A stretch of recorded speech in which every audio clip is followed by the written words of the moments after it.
आज की प्रेरणादायक कहानी निंदा का परिणाम।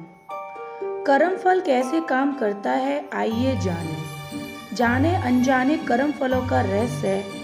इस प्रश्न का उत्तर इस कहानी के माध्यम से जानिए। आइए सुनते हैं। एक राजा आवश्यकमंदों को अपने महल के आंगन में भोजन करा रहा था। राजा का रसोई खुले आंगन में भोजन पका रहा था। उसी समय एक चील अपने पंजे में एक जिंदा सांप को लेकर राजा के महल के ऊपर से गुजरी। तब पंजों में दबे सांप ने अपनी आत्मरक्षा में चील से बचने के लिए अपने फन से जहर निकाला। तब रसोइया जो लंगर आवश्यकमंदों के लिए पका रहा था, उस लंगर में सांप के मुख से निकली जहर की कुछ बूंदें खाने में गिर गईं। इस बात का किसी को पता नहीं चला। फलस्वरूप वे लोग जो भोजन करने आए थे, जहरीला खाना खाते ही मौत हो गई। अब जब राजा को सारे मृतकों की मृत्यु का पता चला, तो अनजानी हत्या होने से उसे बहुत दुख हुआ। ऐसे में अब दंडाधिकारी यानी यमराज के लिए फैसला लेना मुश्किल हो गया कि इस पाप कर्म का फल किसके खाते में जाएगा। उनने सोचा, राजा जिसको पता ही नहीं था कि खाना जहरीला हो गया, उसके खाते में जाएगा, या रसोइया जिसको पता ही नहीं था कि खाना बनाते समय वह जहरीला हो गया है, या चील जो जहरीला सांप लिए राजा के ऊपर से गुजरी, या वह सांप जिसने अपनी आत्मरक्षा में जहर निकाला।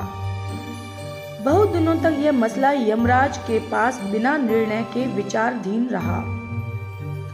फिर कुछ समय बाद कुछ लोग राजा से मिलने उस राज्य में आए और उन्होंने किसी महिला से महल का रास्ता पूछा। उस महिला ने महल का रास्ता तो बता दिया, पर रास्ता बताने के साथ साथ उन लोगों को ये भी कहा, देखो भाई, जरा ध्यान रखना, वह राजा आप जैसे लोगों को खाने में जहर देकर मार देता है। बस जैसे ही उस महिला ने यह शब्द कहे, उसी समय यमराज ने निर्णय ले लिया कि उन मृतकों लोगों की मृत्यु के पाप का फल इस महिला के खाते में जाएगा और इसे उस पाप का फल भुगतान होगा। यमराज के दूतों ने पूछा, प्रभु ऐसा क्यों, जबकि उन मृत लोगों की हत्या में उस महिला की कोई भूमिका भी नहीं थी।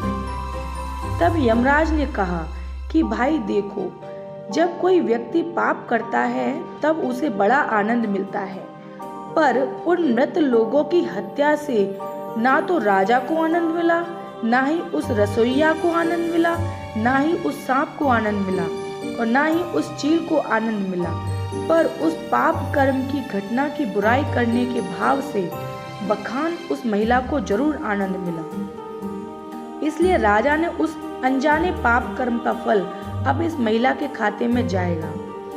बस इसी घटना के तहत आज तक जब भी कोई व्यक्ति जब किसी दूसरे के पाप कर्म का बखान पूरे भाव से करता है, तब उस व्यक्ति के पापों का हिस्सा उस बुराई करने वाले के खाते में भी डाल दिया जाता है। अक्सर हम जीवन में सोचते हैं कि हमने अब जीवन में ऐसा कोई पाप नहीं किया, फिर भी हमारे जीवन में इतना कष्ट क्यों आया। ये कष्ट और कोई से नहीं, बल्कि लोगों की बुराई करने के कारण उनके पाप कर्मों से आया होता है, जो बुराई करते ही हमारे खाते में ट्रांसफर होती रहती है। अच्छा जी, ओम शांति। सदैव प्रसन्न रहिए, जो प्राप्त है वो पर्याप्त है। ओम शांति। सर्व मनुष्य आत्माओं एवं सभी धर्म पिताओं के पिता निराकार परमपिता परमात्मा, जिसे हम भगवान, अल्लाह, प्रभु, ईश्वर, गॉड फादर आदि आदि नामों से पुकारते हैं, वे इस धरा पर अवतरित हो चुके हैं।